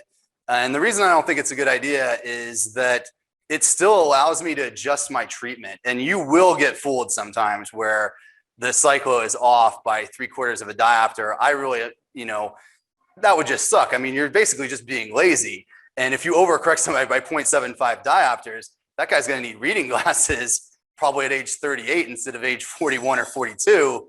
That's not really what I'm aiming to do here. So I think that you really should be trying to cycle everybody that comes in. I mean, you hopefully are charging a decent amount for this. I think you owe the person that. That doesn't take that long. So then we'll look at kind of programming the laser day of surgery. What I like about wavefront guided procedures is that they're programmed via transfer from the USB. And so I just transfer all the data in, and then it's ready to, it's just ready to go. And then on the day of the procedure, what we're doing is every person walks in, they get their name tag on, and it says, what are you getting, LASIK or PRK? And then every person we use our conventional AR that takes like 2 seconds, and we just shoot both eyes with the conventional autorefractor, and then we stick that to their shirt. And so when it's their turn to come in for LASIK, I peel that thing off and we compare it to the computer to make sure we've got the right person before we do the treatment, because those values should be very close. And you'll hear, this is not uncommon. I'm on a refractive surgery forum about once a month, somebody posts, I got this guy here that a friend did LASIK on, and he's now +3 because they misprogrammed the laser. And it happens. And if you've ever seen, I've worked at these places where you're called a shooter. We're doing cases very fast. And the shooter, I didn't even know the people. I'd never met him before. I don't know. At my office, it's easy. I'm like, hey, Manuel, good to see you again. I know that's the guy. I talked to him for 30 minutes. I know it's him. But in that type of setting, if you've got a different guy, if you got an optometrist doing the refraction, you got another guy doing the LASIK, there's got to be a check to make sure that this is the right guy and that the prescription and everything matches up. So that's all we kind of do. And if you're ever at our office, you can see that we do that on every case. And it can be kind of a mess. And so we kind of already talked about what we do to kind of avoid this. One thing to realize is like one of the most catastrophic errors that you can have is if you're trying to correct a hyperope. So you got a guy who comes in and he's +2.5 and your tech type's in -2.5. That guy's now +5. Like that is really hard to treat with LASIK. So like you're looking at so then people are talking about, now I'm gonna do cataract surgery. Okay, well this guy's 25 years old and you're gonna do cataract surgery, you're gonna give him a multifocal IOL. This case, those are going to litigation. Like you're not gonna get a second chance. At least if the opposite were the case, and this is usually gonna be the case, say you were myopic and you were supposed to be a -2 in the tech program +2, which is not likely to ever happen. So unfortunately, what we describe here is one of the things that you see most commonly is that it ends up the opposite way. But say somebody was myopic and they typed in a plus treatment, I can treat that. That's not really that big a deal. So if you were -2 before, we type that, you end up -4, I can treat -4. That's not a big deal. But if I end up where you +2.5 to +5, I may not really be able to treat that effectively anymore. And that'll also lead to some weird vision. So the best way to avoid it is be very, very careful, because these things happen, and they happen probably once a month. In fact, if you talk to the people that made the VISX laser, the reason they came out with wavefront guidance, iris registration, what they were trying to avoid was this was happening all the time in like the late 90s, early 2000s, when LASIK was gangbusters. Every month they're hearing, oh, TLC, we got another one, and it's like, what they were trying to do with wavefront guidance is now when they capture the pupil, they were hoping it would be 100% capture rate, and they could avoid this so that if it came back, you don't have a match, then people could stop and go, oh, is this the right guy? But the problem with wavefront guidance on the original VISX, it was difficult to capture it a lot of the time. So that didn't actually work out for them very well as a way to kind of prevent this from occurring. But this has been an issue for a while, misprogrammed lasers. So we'll briefly go over some of these other things. PRK removal, if you know how we do this, if you've ever seen us do it, there's different ways you can remove the surface epithelium. Most of us are used to using alcohol. I just put it in a well, put it on for about 30 seconds. The cells will be very loosened at that point. I basically just wipe them off. I engage my laser, it tracks the pupil, and I do the treatment. And then at the end of the procedure, we're using mitomycin now on pretty much everybody. Some people will try to use it just on higher corrections. I don't think that really makes a lot of sense. You can get haze on anything. So especially here in Vegas. So I use mitomycin in most cases. If I'm under like a -4, I put it down for 12 to 15 seconds, and we're going to aggressively rinse it at the end of the case. And then we just basically on all of our patients put in a drop of Prolenza, drop of moxifloxacin, and we put in a drop of Durezol. And that seems to work pretty well to kind of control their initial kind of post-operative pain. I think getting that first drop in directly, I put it right on the cornea before I put the contact lens on. I think that kind of helps decrease the pain. Pain's still going to be there. I had PRK. It wasn't painful, not at all. I looked awful though. But like the way it kind of goes, if you've never had PRK or seen somebody recovering from it, when you do it, when the person gets off the table, they can see. Like I got up and I didn't think I'd see that. Well, I was like, oh my God, this is amazing. I could immediately see. And I was super happy. And like that night, I remember looking out across the parking lot and I could see all the cars and everything was crisp. And I was like so stoked. And then what happened the next day, and it just kind of felt like stinging is all it felt like. They gave me like prescriptions for like they gave me a prescription for like Dilaudid or something. And I never even used it. I mean, I wasn't having that kind of pain. It was just like a stinging sensation. And then the next day I continued to have stinging. And then what happens is 2 days after the procedure, the cells are kind of crossing the person's pupil and they end up with this light sensitivity that's impossible to describe. It's like you can't keep your eyes open and you're just tearing. And so if people look at you, you look like you're like in horrible pain and horrible discomfort, but I wasn't really uncomfortable at all. I just couldn't keep my eyes open. And that lasted like Saturday, Sunday. And then Monday, my vision came back and I was about 20/30 or so. And the vision just continued to improve over the next month. And I was good to go. I was doing cataract surgery the very next week after doing PRK. So the quality of the vision is generally pretty good. But as I was mentioning earlier, you start getting, I was a -3. You start getting in these higher corrections like a -7, you may not have good enough vision for that type of activity. So I also recommend mitomycin C in all hyperopic PRK or high astigmatism because, and some people don't realize this, but we get more haze peripherally. And it's because, think about it, all of our inflammatory cells, all of our blood supply is near your limbus. So whenever I'm doing an astigmatic treatment, I'm putting more pulses peripherally. When I'm doing a hyperopic treatment, I'm always putting lots of pulses peripherally. If you get haze in a patient with PRK and you did hyperopic treatment, you're going to regress your treatment immediately because that haze is filling in the gutter you just created. And now you got, and I think that's one of the big reasons you'll hear people say like PRK doesn't work for hyperopia because a lot of people end up with haze after PRK for hyperopia, especially if you start doing higher corrections, you'll see it. The haze is quite visible. And that's going to reduce the effect of the treatment. So you really want to avoid that. So that's why I use mitomycin in all hyperopic cases. LASIK frap creation, you can create it. As we mentioned, we can kind of fly over this. You can certainly microkeratome.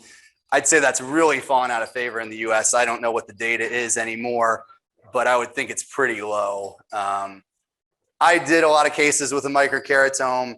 I meet young surgeons that are doing cases with microkeratomes because they don't have any option. And they'll be like, oh no, it's great, man, it's great. And I'm like, get a little bit older, man. Turn into me. You'll find out that it's all good until it's not good.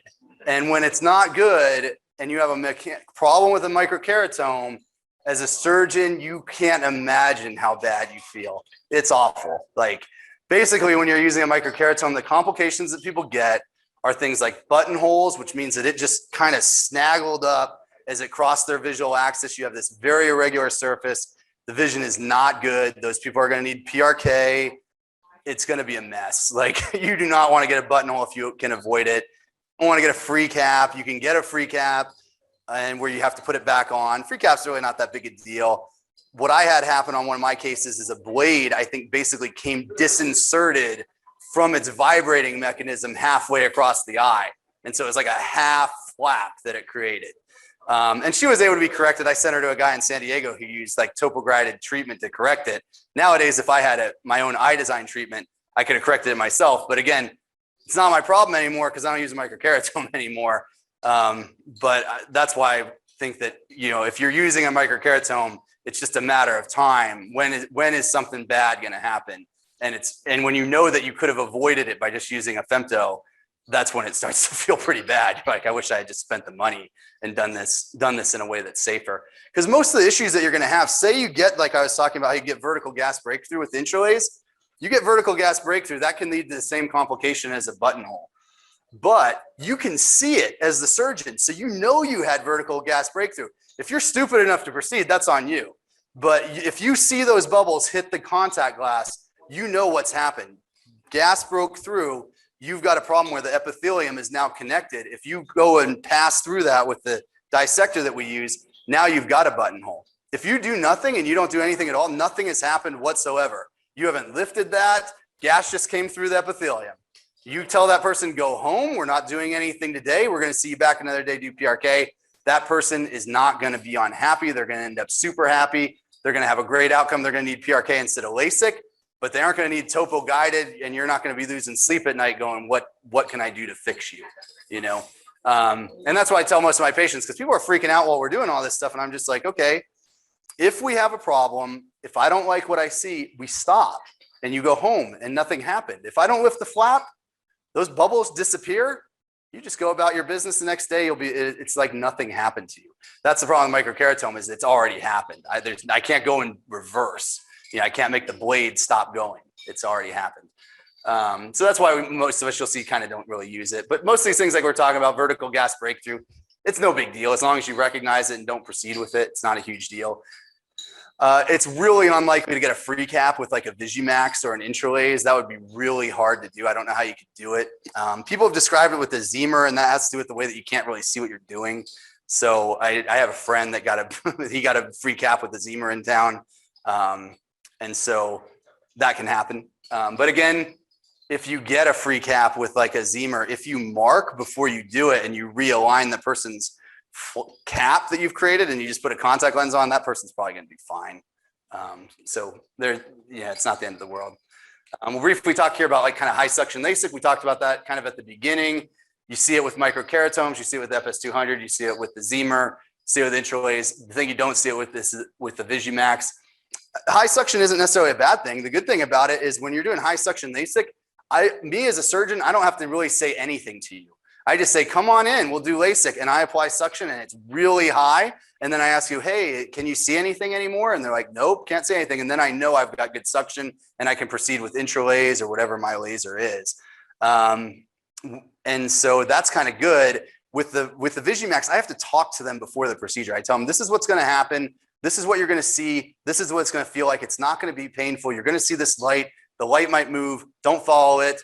Keep still, 20 seconds and we're done. That's the conversation I have with them. And I have to have that conversation with them because if I don't and they start to freak out and squeeze, or they try and follow a light because they think it's moving, the suction's very low. They'll just break the suction. And it's no big deal. Again, they haven't caused themselves a complication. I just re-dock them and restart. It's no big deal. And I tell them, no big deal. If it happens, it happens. If we're doing SMILE and it happens while we're making a lenticle cut, they can't get SMILE. And so that person has to convert to LASIK. So sometimes I try not to tell people that though, because then they start to freak out that they might have their procedure converted.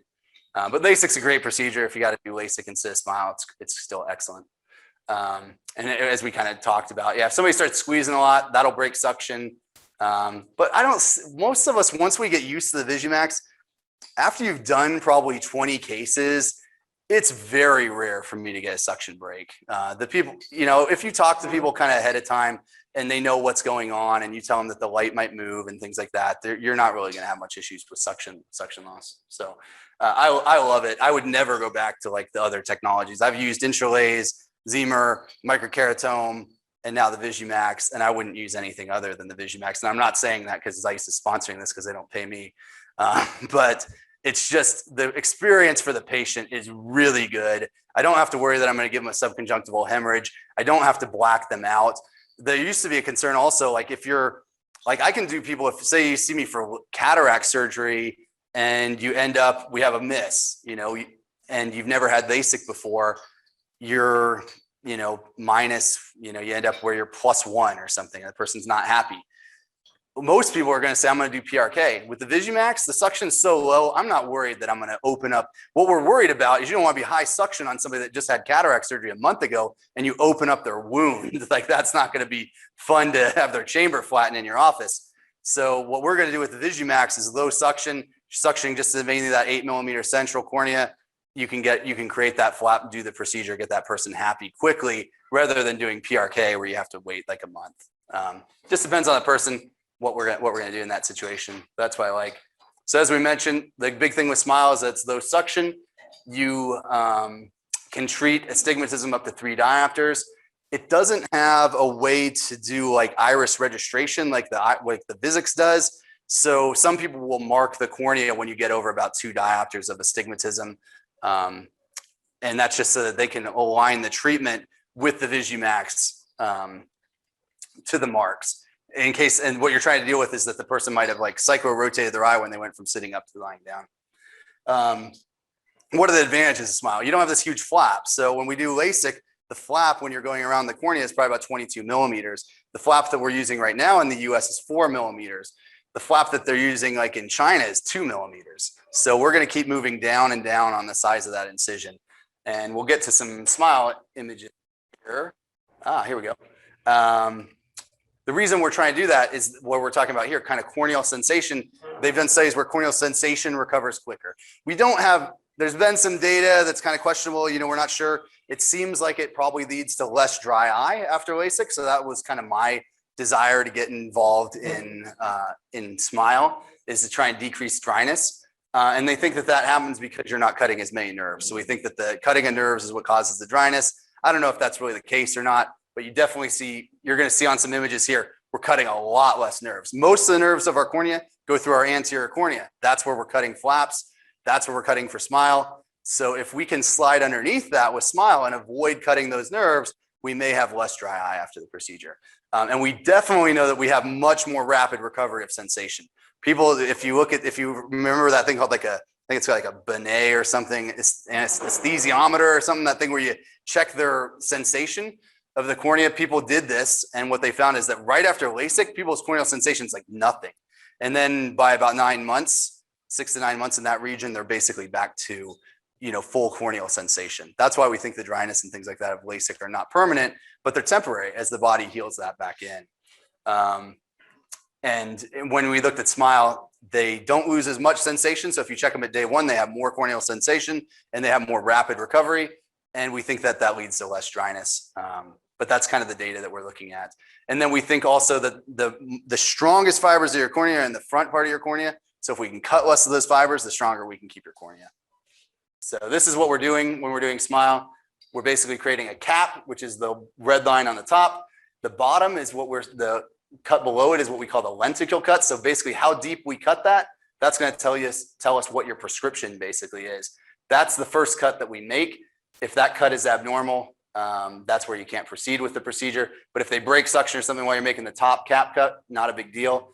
And we just make this kind of small incision through the top, and then we're popping into these different layers with like a instrument, and then we pull the lens out of we basically have created a lens, then we pull it out. This is showing the flap thing that we're talking about. So this is our kind of normal nerve network. This is after LASIK, you've cut like everything except for that one at the top. Over here, when you're doing SMILE, the idea is that most of them we've kept intact because we're basically just cutting at the top.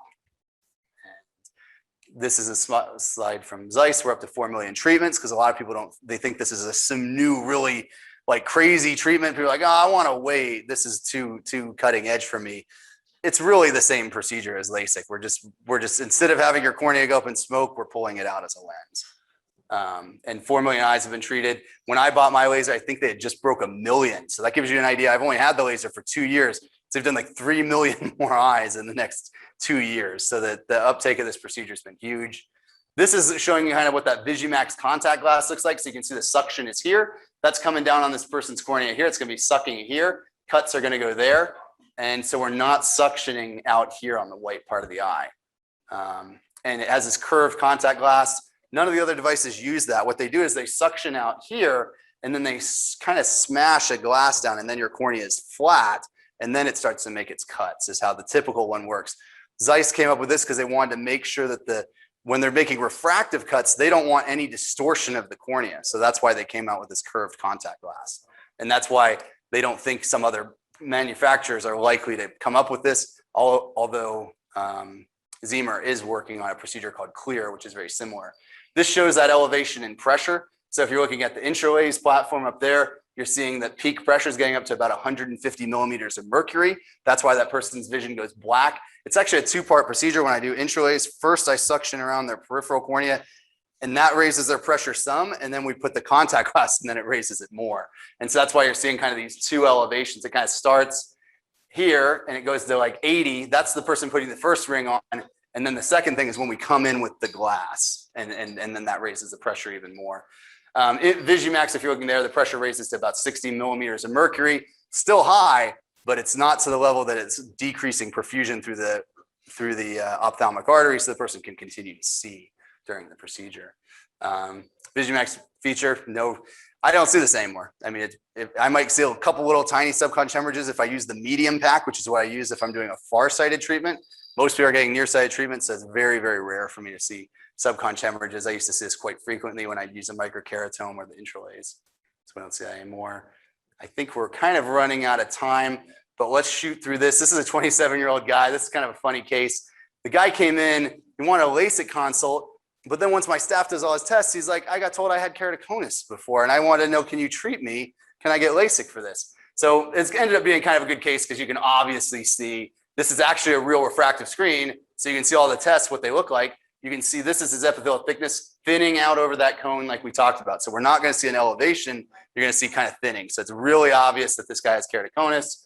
If we go here, you look at his corneal topography in his right eye, we've got serious thinning of his cornea. We've got huge elevation on that best fit toric A sphere. Remember I said up to 15 is considered kind of normal. 61 is definitely not normal. And you should not be over 5 microns of elevation on the front. And this guy's at 30. So he's got huge signs that this guy has keratoconus. So if this guy comes in your office, you definitely don't want to do LASIK on him. And you can see his CLMI-X report.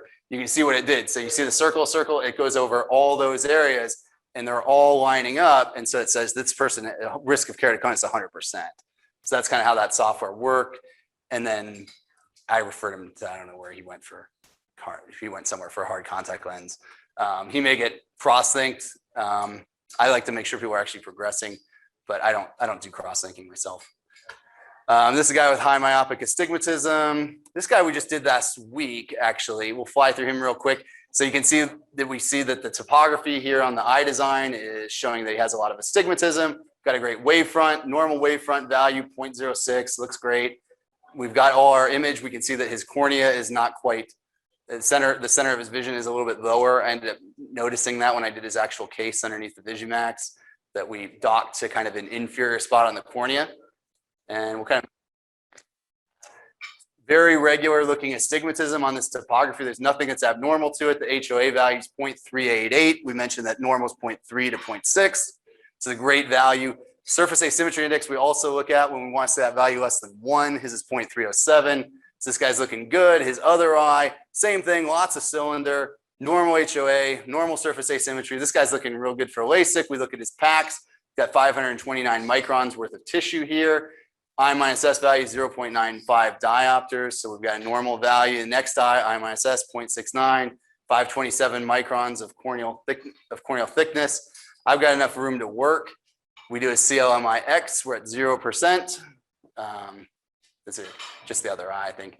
We look at his epithelial thickness map. This is a normal epithelial thickness map. We don't see any areas where there's thinning out at the bottom. We don't see any weird elevations. Sometimes we see an elevation on the bottom because the guy has dry eye. Again, we see that the numbers are lower than they were in the other device, 519. I think his other ones are 528 or so. Pretty typical reduction. So when we counsel him, he's over 30 years old, so he gets 0 points for that. His level of correction is less than 8 diopters, 0 points for that. Pre-op central corneal thickness over 510. 0 points, normal topography, 0 points, residual stromal bed over 300, 0 points. So everything comes out 0, 0, 0. We're doing LASIK on this guy to go over that RANDLEMAN thing that we talked about before. What are we going to do? Can I do SMILE on him? No, because he has too much astigmatism. I can only treat up to 3 diopters of astigmatism with SMILE. So he ended up being an IDESIGN case.